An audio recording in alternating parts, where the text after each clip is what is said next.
We're offering stories tonight. Ghost stories and paranormal experiences that you've personally experienced if you want to share some.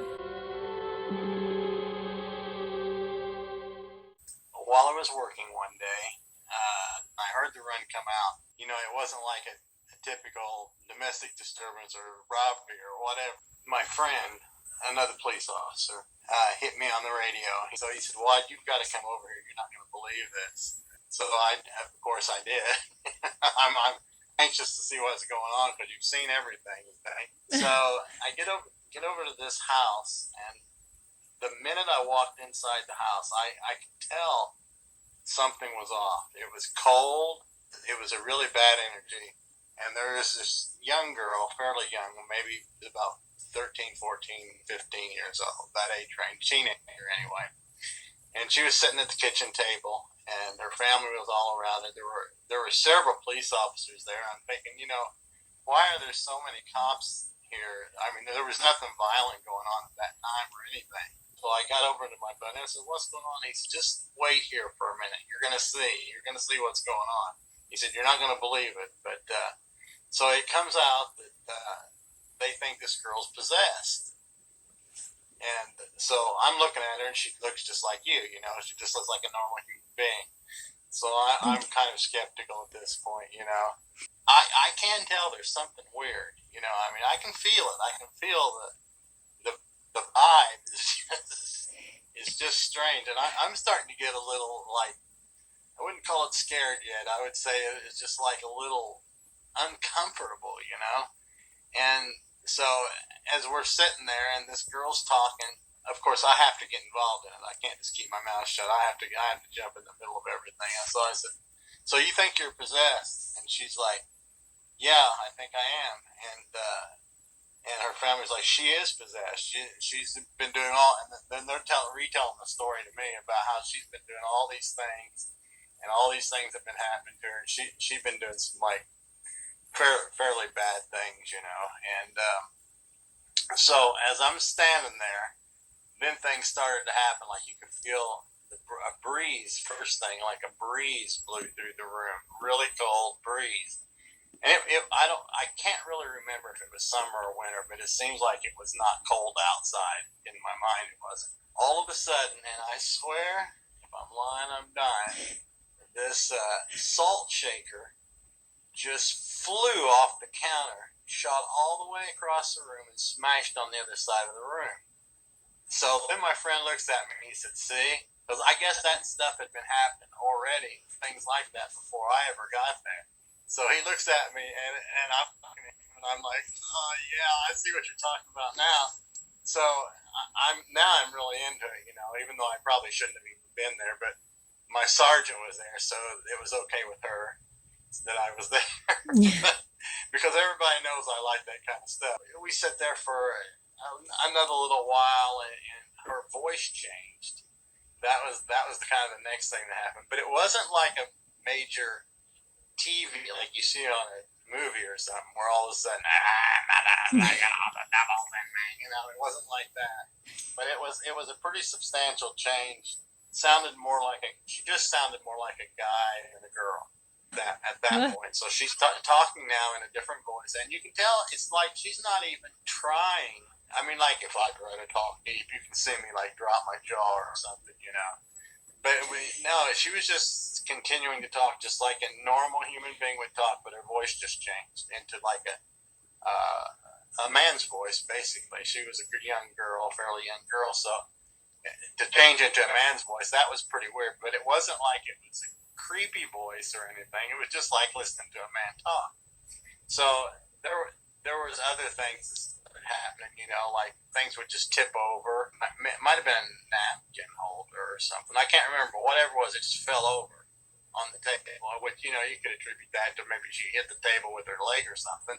You're going to be skeptical, but I don't think that's what was going on, I mean, there's too much other stuff. So the salt shaker flew, the thing fell over on the table, and her voice changing, of course, and it's kind of cold, and the wind was blowing through there. And I can't remember. There were some other things that happened, I remember, but I can't remember exactly what they were. I don't want to lie to you and tell you a story that it's not good, but there was there were some other things that happened. I remember that I couldn't stay there too long. I got my own run and I had to leave, but I wanted to stay there, and I wondered what they were going to do, about it.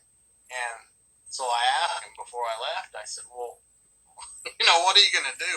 How are you going to handle this? This is an unusual situation. Are you going to throw this chick in jail or what? I mean, lock her up. I mean, police don't have that many options for people that are possessed. So they said, well, we've got a priest coming. There's a priest on the way. I said, really? So they have a priest coming. So that's how they're going to deal with this thing. So I really, really wanted to stay and see what happened when the priest got there, But, in her manly voice, I do remember her saying something about, I don't want a priest to come in my house, I'm making the voice now that sound like it's creepy, but it was just like, I don't want a priest to come in my house. It wasn't like, I don't want a priest to come in my house. It was just like a man talking, like, I don't want a priest. And I mean, I got goosebumps when she said that, Ooh. And I'm thinking, this is so weird, but I really want to be involved in this, And so I couldn't. I at that point in time, I had to leave before the priest got there. But yeah, I guess they had a priest, and I can't give you a follow up on that because I don't know whatever happened. I think they cleared most everybody out because you can't have like 8 or 9 cops just sitting around watching this freak show. And so I think they made them all leave. I think Sergeant stayed, but I never did hear what happened. And after the priest came, I don't know if she stayed or not, but nobody ever said anything about it after that. That sergeant, he's retired. We did mention it just the other day. I said, you remember that run we had where that chick was possessed? And she's like, oh yeah, I'm not going to ever forget that, I don't know what the follow-up was on her, but I kind of started looking things up after that. And then I guess it's pretty common, like when you get possessed, to be around that age. And she had done something. I'll just give an example. Like she'd been using a Ouija board, but that wasn't it. But something like that, like she had done something that kind of like opened her up to the spirit world. It was something like that, like something not that big a deal, but like she had joined a coven at school or something. Oh wow! And they think that's the people were saying, well, maybe that's how the spirit got into her, But yeah, that's about it. That's my experience with it. I never had any bad things happen to me while I was there or afterwards. The spirit didn't jump into my body, as far as I know. Although I do still sound like a man, and I am a woman, but that's beside the point. No, I'm just kidding. So anyway, that's it. That's my story of possession. Oh, that was really cool. I'm so glad I finally got to see you for a second and hear your voice after all this time. Yeah, it's been a long time, man. You kind of sound like Bill Paxton to me. Oh, really? Have you ever heard that before? No, but I think my voice is really it's not a good voice, and some people tell me, oh, you've got a good voice, you'd have a good voice for radio, and I'm like, no way, I mean, it's not that kind of speaking voice at all, I don't think. But you do have a good voice. It's totally Bill Paxton to me. It's a good voice. It's a good voice. Well, that's cool. Well, I'll jump off here so you can get somebody else up here, hopefully. Thank you so much. That was awesome. He sounds like Bill Paxton, right? I think most parents would contend that all 13-year-old girls are possessed. I know my parents probably thought I was, but oh well. Treehouse, hello. Welcome, everybody. You got winked at by, oh no, Sweet Fire. Yeah, see? Right? You're like, yes, they are. They know I'm talking to man's. I can't talk in a man's voice. I've got like a little boy's voice. I don't think anybody likes their voice, by the way. But yeah, you would know if I was trying to do. That's as manly as my voice could be. If I was gonna sound like a dude. I can't do it. Now you guys got me smiling. I can't. Does anyone? Nobody look at me. No. Marilyn, thank you. I can catfish people now.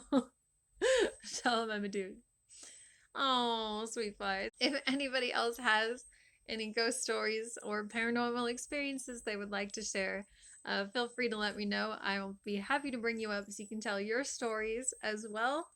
And then everyone should follow you, of course, after you share your story, unless you don't want them to, like Midnight Rider.